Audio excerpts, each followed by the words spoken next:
Assalomu alaykum novvoy akalar. Mana hozir bitta kichkina stanokchamiz tayyorlab oldik. Bu boshqacha bo'ldi. Dastlab shundan chiqarardik mana. Keyin bu variantidan chiqarganmiz. Buni ramasi mana kvadrat holatda bo'ladi. To'g'ri to'rtburchak. Buni bitta klientimiz zakaz qilishgan. Mana shu holatdagidan qilib bering. Ya'ni bu G shaklida bo'lgan. Mana ramasi ko'rishlaring mumkin farqini. Bundan olavering desam, yo'q, mana bu holatdagidan qilib bering deyishdi. Zakazga tayyorlab berdik. Kimga zarur bo'lsa, ikkalasidan ham tayyorlab beraveramiz. Tayyorlari bor, akalar.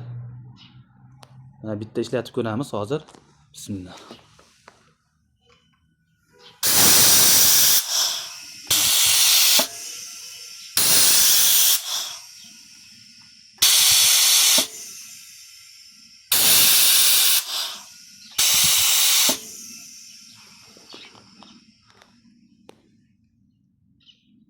Kimga zarur bo'lsa aloqaga chiqarasizlar akalar.